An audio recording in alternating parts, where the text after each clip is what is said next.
So this video is 20 minutes of the worst WWE injuries. It came out 10 months ago.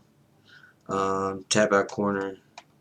So make sure you like, follow, and subscribe, whatever you gotta do. And here we go. WWE might be scripted, but if you think wrestlers don't get seriously hurt, well, keep watching. While getting ready for a shot at the Raw Women's Championship, Rhea Ripley wanted to prove she was worthy of being a champion. What better way to do that than by taking on Nia Jax live on Raw? The two had a good match, but at one point, Ripley accidentally cut Jax near her eye. As the fight continued, the cut became worse and worse until almost half of Nia Jax's face was covered in blood. Luckily, the irresistible force was able to finish the match. However, she ended up losing when Rhea Ripley rolled her up for the 3 count. The SmackDown Women's Championship match at WrestleMania 37 was phenomenal. Sasha Banks and Bianca Belair destroyed each other and would do anything to win. However, to me, cuts are always bad. Now, back in the day, they always used to be, you know, the cuts were on purpose. Nowadays, not so much. The hell is that damn cat? Anyways, not so much. Especially WWE, they are against blood. That's why, like, whenever there's blood, it goes black and white or gray screen or whatever the hell you want to call it. When the boss tried to mess with Belair's hair, that was going too far. Oh, I know that shit hurt because I heard it. It was just as painful as it sounds. Immediately, Banks had a mark where Bianca Belair's hair whipped her. Luckily, the match was over shortly after that. This next injury wasn't caused by a move at all. In early 2021, the Hurt Business was having some issues with the Lucha House Party. This led to a series of matches against the two teams. One of them was a 3-on-3 tag team match with Matt Riddle teaming up with Lince Dorado and Gran Metalik. While the match started competitive, MVP, Cedric Alexander, and Shelton Benjamin eventually got things under control and isolated Gran Metalik from his tag team partners. One mistake was all it took though, and the Luchador was able to tag in Matt Riddle. Things went from bad to worse. When MVP came running into the ring, his right knee suddenly blew out. Oh shit. Something was wrong as MVP had to hop around for the rest of the match. He got through it though. The Hurt Business ended up losing the match. Luckily, MVP continued to appear on TV even though he couldn't wrestle. At WrestleMania 37, Sheamus won the United States Championship. To her tag team partner's rescue and kicked Asuka in the face. Her tooth popped out. Hit a bit too hard. Boom. Asuka's there it goes. Went flying out of her mouth. Of course, this wasn't planned. Because of it, the Empress of Tomorrow had to take a short amount of time off to recover. Before Daniel Bryan was released from WWE, he had a series of great matches with Cesaro. The two gave it their all, but things did go wrong. During one of their matches, Cesaro is so underrated. Daniel Bryan hit Cesaro with a huge missile dropkick shortly after the match started. Somehow, the move created a cut on the side of Cesaro's head. At first, it didn't seem too bad, but it quickly got worse and worse. By the end of the match, the cut was looking pretty nasty. Despite the loss of blood, the Swiss Superman managed to win the match. On NXT, Roderick Strong issued an open challenge. Perhaps to Strong's surprise, he got an answer from Russia. Ilya Dragunov took Roderick Strong up on his offer, and the two went at it. Dragunov took Strong to his version of Suplex City, but Ilya accidentally did some damage to himself. Roderick Strong fell on Ilya Dragunov's head, which caused the Russian wrestler to start bleeding between the eyes. It only got worse as the match went on, but the pain was worth it. Wow, that shot was nice.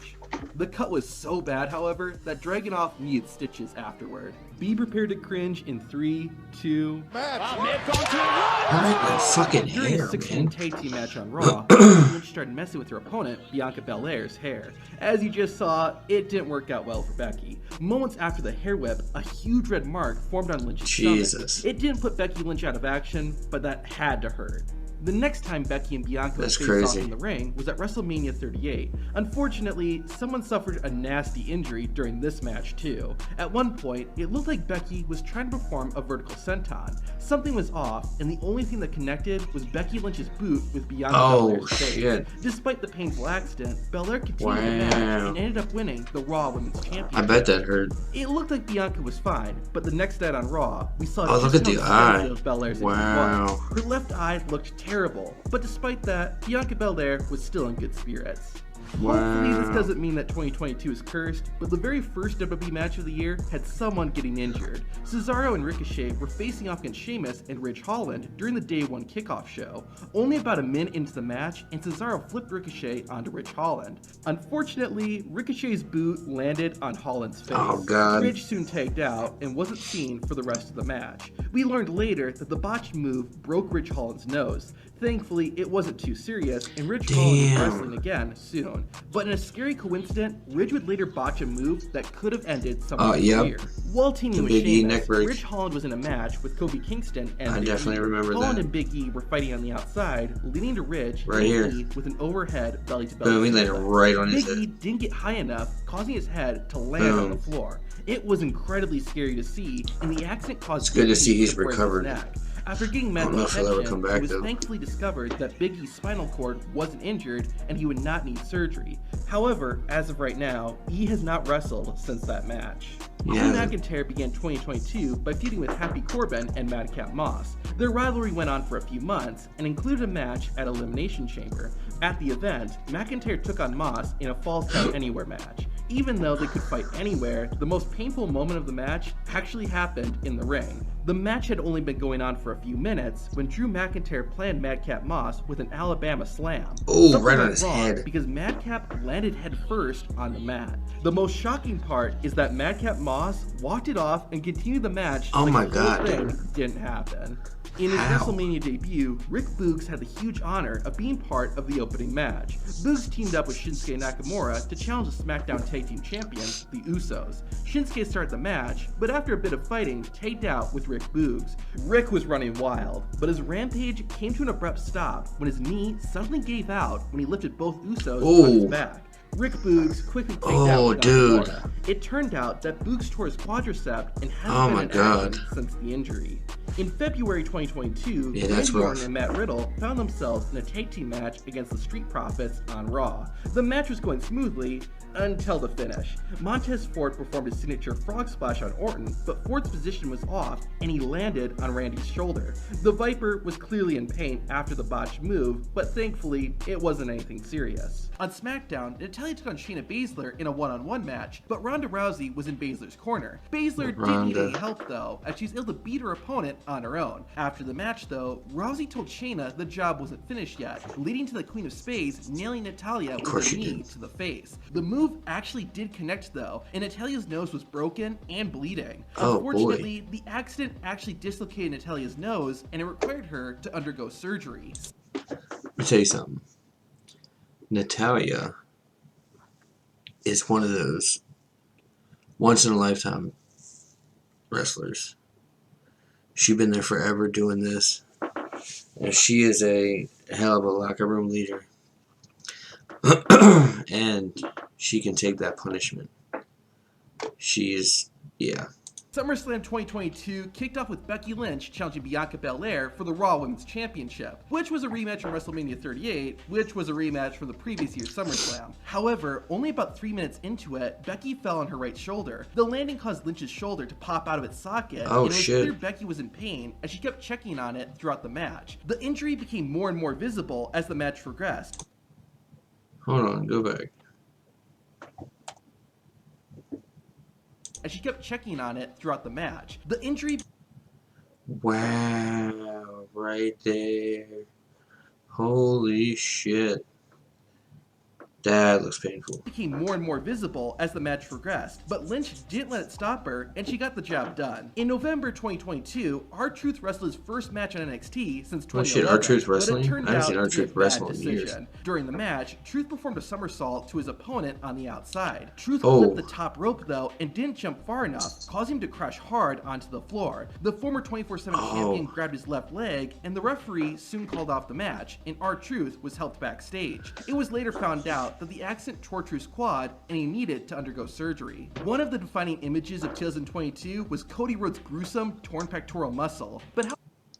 See, the thing about Cody's torn pec was the only reason that they let him wrestle that match is because he couldn't do any more damage to it. It was already fucked. Like, it wasn't going to get any worse. So that's why they let him do that match.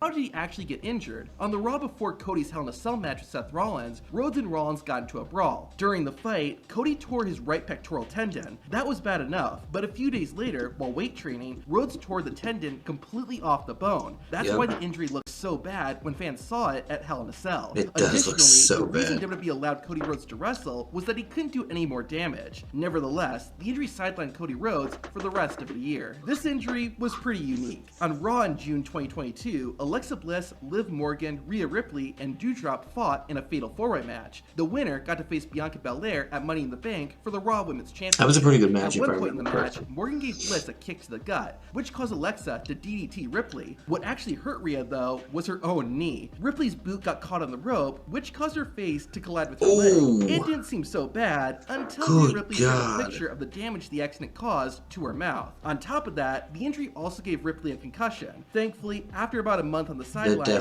Rhea was back in action. For sure. Not all WWE injuries happen on TV. During a triple threat match at a non-televised WWE show, Carmella, Asuka, and Bianca Belair all faced off for the Raw Women's title. As the match was starting to come to the end, Carmella tried to pull a fast one on Belair by attacking her from behind. Bianca got out of harm's way with a backflip, but Carmella immediately crumbled to the mat and went outside of the ring. It appears their timing was off, and Belair's tailbone smacked Carmella's head. An image was later shared on social media showing exactly the damage the botch move did to Mella. Whenever weapons get involved, it's very easy for a wrestler to get hurt, and we witnessed this on SmackDown in August 2022. In the lead up to his match against Roman Reigns at Clash at the Castle, McIntyre took on honorary McIntyre got his ass whooped. McIntyre won the match, but he didn't end the night on a high note. Roman and the Usos came in and attacked the Scottish Warrior. They battered McIntyre with chairs and threw his body all around the ringside area. You could already see marks forming on Drew's body, but up-close pictures taken backstage showed just how much damage. Yeah, they fucked him up that night. Tell me that's fake. Tell me wrestling's fake now. Motherfuckers. That shit looks horrible. God. The beatdown did to McIntyre. You know an injury is bad, the match is immediately stopped, and the referee throws up the X sign. Unfortunately, that's what happened in the main event of NXT UK in February 2022. Blair Davenport and Meiko Satomura fought in a Japanese street fight. Despite the match type, the injury was not caused by any weapon. Davenport jumped from the top turnbuckle and hit Satomura with a stomp to the back. Blair landed awkwardly on her left foot and began shouting in pain. Within seconds, the referee called for the bell and gave the X sign, signaling that this injury was real. The landing hurt Blair's left ankle, but thankfully, after being out of action for about 4 months, Blair was able to return to the ring. Ladder matches are some of those brutal matches WWE puts on each year, and the 2022 Women's Money in the Bank was no exception. One of the participants was Shotzi, who had a rough night. She had a few mistakes during the match, but the Shotzi always has a rough night. Shotzi performed the move from the top rope, but ended up hitting the ladder below. It appears her back and or head got clipped by the ladder on the way down. The move did bust Shotzi open, as evident by the blood on her face. In 2009, Jeff Hardy and Edge faced off in a ladder match with the World Heavyweight Championship on the line. It was an awesome fight, but unfortunately, it wasn't without issues. Hardy and Edge had been wrestling for a while and ended up on a ladder that was outside of the ring. The structure tipped over, and both men went crashing through a second ladder. Unfortunately, the charismatic Enigma overshot it and ended up landing on the floor. The fall injured Jeff Hardy's shoulder, but he was able to continue the match. Say what you will about Brock Lesnar, the guy can hurt you for real. After a long absence from WWE, Lesnar made his in-ring return at the 2012 Extreme Rules. His opponent was John Cena, and in less than 30 seconds, Brock had busted Cena's head wide open. It was so bad that the match had to be stopped temporarily. Lesnar was so reckless during the match, he ended up hurting himself too. Later on, the Beast dove at John Cena and ended up flipping out of the ring and onto the floor. Brock looked like he hurt his knee, but both wrestlers were able to keep fighting and finish the match. This next injury shows how dangerous wrestling can be, even if you aren't involved in the match. The 2011 Extreme Rules was a big moment. After Edge vacated the World Heavyweight Championship, Christian and Alberto Del Rio fought to become the new champion. It looked like Captain Charisma was about to grab the title until Del Rio's bodyguard, Brodus Clay, ran in. Christian managed to get the better of Brodus and throw a ladder into his face. Unfortunately, the weapon busted open Brodus Clay's head. Luckily, it wasn't too serious, and Clay was ready to get back to work very soon. Even dead man bleeds. In 2019, The Undertaker made a rare appearance at Extreme Rules, teaming up with Roman Reigns to take on Shane McMahon and Drew McIntyre. Weird. The tag team match was nothing short of chaos, and it only got worse when Elias ran in and smashed a guitar into Undertaker's back. Unfortunately, splinters from the wooden guitar got stuck in Undertaker's skin. It was made clear that something went wrong as blood began to pour from the Phenom's back. Thankfully, it wasn't anything the dead man couldn't handle, and he got the last laugh when he tombstone piledrived Shane McMahon and won the match. Taker. The amount of injuries that Taker's gotten over the years. It's like that infamous Hell in a Cell with Mick Foley, where Mick Foley went off the top and then went through the top. Taker started that match with a broken foot. Yeah. The 2004 Royal Rumble was going pretty smoothly until the final 10 minutes. The remaining 5 wrestlers formed an alliance to try and eliminate the Big Show. They threw everything they had, but this only angered the Giant. Show eventually fought back and used his monstrous strength to catapult John Cena over the top rope. Oh, the future 16-time world champion bent his knee awkwardly when he landed, and it resulted in him tearing his MCL. Even though he had to wear a knee brace for a while and was temporarily limited with what he could do in the ring, I mean, so did Stone Cold. To compete, even appearing on SmackDown only 5 days after his injury. I guess that's why he's called the Champ. The 2008 Royal Rumble was kind of a big deal. It was held in Madison Square Garden. Michael Buffer was the guest announcer. It was the first WWE pay-per-view in HD, and Shawn Michaels and Undertaker were the first 2 entrants. Everything was fine until the 4th participant, Hardcore Holly, got into the ring. Michaels was lying on the mat, so Holly decided to assault him with a few stomps. Pretty normal wrestling stuff. But one of those boots landed straight on HBK's face. Oh boy. After laying low for a short while, the showstopper got back into the action. At first it didn't look so bad, but that changed pretty quickly as blood began to pour from Shawn Michaels' nose. Even with this, Michaels continued wrestling for roughly half an hour before being eliminated. All with bloody and probably broken nose. It's interesting looking back at CM Punk's final days in WWE, now that we have insight into what was going on. When the Voice of the Voiceless entered the 2014 Royal Rumble, he was upset with things backstage and was also suffering from a staph infection, so before the bell even run, Punk was not in the best place. This is made even worse when the number 8 entrant, Kofi Kingston, got into the ring. In signature fashion, Kofi got started by hitting a clothesline, and while it may have looked normal, CM Punk later revealed that he actually got a concussion from it. To make matters worse, Punk wrestled for nearly 40 minutes before being eliminated, and also received a chokeslam from Kane through one of the announcers' tables. I can't speak for the man, but I'm guessing he isn't too fond of this night. While all these injuries were unfortunate, this one may be the saddest. Having made his WWE debut 7 months earlier, the 2003 Royal Rumble was going to be Chris Nowinski's first appearance at the event. He was never a fan of his. Very early at the number 3 position, and wisely decided to stay on the outside for a while. Eventually, when the moment was right, he slid into the ring and began getting his hands dirty. As the match continued, Rey Mysterio and Edge went to double-team Nowinski and got on opposite turnbuckles to hit dueling missile dropkicks.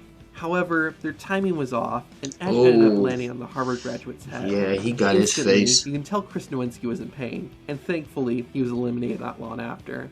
He would still wrestle for a little while after this, but ongoing post-concussion symptoms ultimately led him to retire.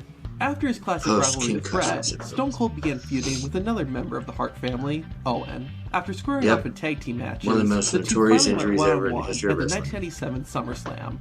The matchup should have been a classic, but it's most well known for one moment. After competing for about 15 minutes, Owen performed a piledriver, and it was immediately clear that something was wrong. And see, this is when Stone Cold changed to how he wrestled in the ring.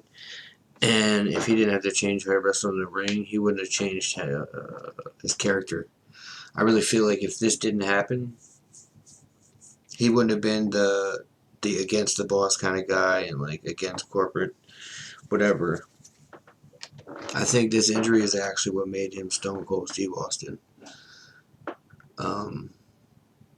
Even though I'm pretty sure he said that phrase before that, but to me, this is when he became Stone Cold Steve Austin. It's when he came back after this injury. The impact caused Stone Cold to break his neck and suffer temporary paralysis. Owen Hart began taunting the crowd to buy the Texas rattlesnake some time. Garbage. And after a minute, I know that's all he could do. Steve Austin managed to roll up Hart for the win. Thankfully, Stone Cold recovered and went on to become the legend we know today. You think you can stop us? Thought you'd never ask. Damn ads. I mean, let him get DQ'd or something. I ain't gonna do some dumbass roll up like that. That doesn't even look believable. The 2016 SummerSlam was historic. The Universal Championship was unveiled, and Seth Rollins and Finn Balor got to square off to see who would become the first man to ever hold the title. The match started off alright, but within the first 3 minutes, disaster struck. Seth Rollins pulled Balor to the outside. It was a good match. The Demon came flying into the ringside barricade. He fucked him up on that. that. The impact was so hard that it caused Finn Balor's shoulder to be dislocated, but despite the injury, the Irishman continued to wrestle for another 16 minutes. And he won. While Finn did become the inaugural Universal Champion, he unfortunately had to relinquish it the next night in order to undergo shoulder surgery. The Prince returned the following year, but sadly hasn't won a single world title since then. He hasn't been the same since then. As part of Mabel's infamous main event push in 1995, it's like he'll never get another ring winner push. challenged the WWE Champion Diesel to a match at SummerSlam. The contest itself wasn't great. And that's the shame of it all, because before that injury, Balor had such a push, and he was so popular, and he did the demon thing, and, you know, whatever. Like, he rarely does the demon anymore. Like, it was such an awesome character that he did. But, I mean, he's with the fucking Judgment Day, and I'm not really a fan of the Judgment Day, for real. Except for the R-Truth part of it right now. But, yeah. I don't know. It sucks because he was so good, and now they're not giving him the same push, and it sucks. But was made even worse when King Mabel jumped onto Diesel. Oh, God. The force caused the champion to injure his lower back, and Diesel, or Kevin Nash, would later say he wasn't able to feel his legs. After laying on the mat for a while, the two men were able to get back on their feet and finish the match. According to Nash, after the show was over, WWE was ready to fire Mabel. However, despite being upset, Kevin Nash spoke up and prevented that from happening. In the midst of their love triangle storyline involving Stephanie McMahon, Triple H and Kurt Angle faced off in a triple threat match at SummerSlam, which also included The Rock. The feud was so intense that the game and the Olympic gold medalists began brawling before the Great One had even made his entrance. The fight eventually made its way to the outside, where Triple H decided to hit Angle with a pedigree on the announcer's table. The table accidentally gave way before the move was executed, and this caused Kurt to slam his head onto the floor. The Olympian ended up suffering a concussion and was taken to the back. Kurt Angle did return later in the match, and would later credit Stephanie McMahon and Triple H for helping him get through it. Unfortunately, the following SummerSlam in 2001 wasn't injury-free either, and ironically, this one involved Stephanie McMahon too. As part of the Invasion storyline, Rhino and Chris Jericho squared off after Y2J insulted the, quote, owner of ECW, Stephanie. During their SummerSlam match, Rhino countered a top rope dive from Jericho with a gore. The impact caused Jericho's head to snap back and collide with the arena floor. It doesn't seem like it was too serious, but the Ayatollah of Rock and Roll did appear to be a bit dazed and even botched a couple of moves. Luckily for Y2J, he's able to lock in the walls of Jericho and pick up the win. Wow. Okay. That's right, my name is Miro, and I don't care what your name is. Anyways, so yeah, that was 20 minutes of the worst WWE injuries. Remember to check out Tap Out Corner. Show them some love. Links below. And yeah, that's that one. Till next time. Peace.